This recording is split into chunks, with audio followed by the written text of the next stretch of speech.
ప్రభుత్వాలు ఏ విధంగా వాటిని ఎదుర్కొన్నాయి, ఏ విధంగా బాధితులకి అండగా నిలిచే అనేదే మన ముందున్న సవాలుగా ఉంటుంది. అలాంటి సమయంలో అప్రమత్తంగా ఉండి నేనున్నాను అనే భరోసా ఇచ్చే ప్రభుత్వం ఉండడం ప్రజల అదృష్టంగా ఉండాలి. కానీ దురదృష్టవశాత్తు ఈరోజు గత 10 రోజులుగా ఈ రాష్ట్రంలో ఉన్న వరద, వర్షాల ప్రభావం, దానివల్ల ప్రజలు పడుతున్న ఇబ్బందులు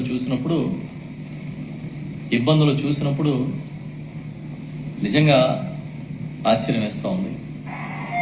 ఒక ప్రభుత్వం తన బాధ్యత సక్రమంగా నిర్వర్తిస్తుందా లేదా అనే ఆలోచన, ఒక ప్రశ్న అందరికి కూడా వచ్చింది. ఇవాళ ఇటు విజయవాడ మొదలుకొని సుమారుగా 20 జిల్లాల్లో వర్ష ప్రభావం, వరదల ప్రభావంతో తీవ్రంగా నష్టాలు జరిగాయి అన్నప్పుడు నిజంగా ఇవాళ ఈ ప్రభుత్వం ఏదైతే చంద్రబాబు నాయుడు గారి నాయకత్వంలో నడుస్తున్న కూటమి ప్రభుత్వం ఉందో ఆ ప్రభుత్వం సక్రమంగా మేము వరద పరిస్థితులను ఎదుర్కొన్నాం, బాధితుల్ని ఆదుకున్నామని గుండెల మీద చేసుకుని చెప్పగలుగుతుందా అని నేను అడుగుతున్నా. ఒక రకంగా చెప్పాలంటే ఇవాళ విజయవాడ మునిగిపోలేదు, ముంచేశారు. కేవలం ప్రభుత్వ నిర్లక్ష్యం వల్ల, కేవలం ప్రభుత్వం చేతగానితనం వల్ల విజయవాడని ముంచేశారని నేను చెప్తాను. లోతట్టు ప్రాంతాలు మునగడం సహజం.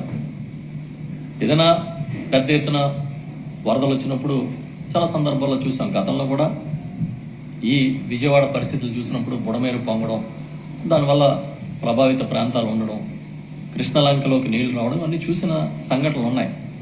కానీ ఆ రోజుకి ఈ రోజుకి తేడా ఏంటంటే కేవలం ప్రభుత్వం ఒక పద్ధతిగా, దీక్షగా పనిచేయకపోవడం అనేది మనం అర్థం చేసుకోవాలి. 8 రోజుల తర్వాత దాదాపుగా ఇవాళకి వరద బాధితుల కష్టాలు పెరిగినాయే కానీ తగ్గలేదు. కనీసం అసలు ఒక ప్రభుత్వ బాధ్యత ఏంటి? ఏదైనా ఒక విపత్తు వస్తుంది, వరద వస్తుంది, ఎలర్ట్లు వచ్చినాయి అన్నప్పుడు ముందు ఆ పరిస్థితుల్ని అర్థం చేసుకుని లోతట్టు ప్రాంతాల్లో ఉన్న వాళ్ళని సురక్షిత ప్రాంతాలకు తరలించడం మొట్టమొదటి విధి. కానీ ఈ రోజుకి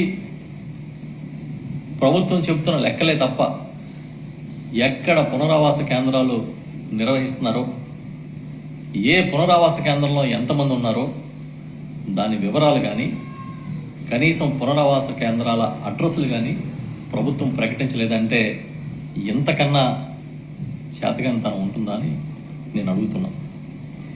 ఎన్నికల ముందు మీ నినాదం ఏంటి? ఎన్నికల ముందు ఈ రాష్ట్రానికి తెలుగుదేశం పార్టీ ఇచ్చిన నినాదం ఏంటి? బాబు గ్యారంటీ. ఏమిచ్చాడు గ్యారంటీ? ఆదుకుంటానని చెప్పే ఒక భరోసా కూడా ఇవ్వలేకపోయిన పరిస్థితి. కేవలం డిజాస్టర్ మేనేజ్మెంట్ చేయాల్సిన వాడు డిజాస్టర్ మేనేజ్మెంట్ని వదిలేసి మీడియా మేనేజ్మెంట్ చేసుకుంటూ మీడియాలో పబ్లిసిటీ చేసుకునే పరిస్థితిలో ఇవాళ కనిపిస్తోంది రాష్ట్రం, ఈ రాష్ట్ర ప్రభుత్వం. నెపం ఒకళ్ళ మీద ఒకళ్ళు తోచుకుంటూ అసలు చాలా చిత్రమైన పరిస్థితులు మనం చూస్తున్నాం. రోజులు గడిచే కొద్దీ పరిస్థితులు ప్రశాంతత రావాల్సింది పోయి రోజులు గడిచే కొద్దీ ప్రజల్లో ఆందోళన పెరుగుతోంది.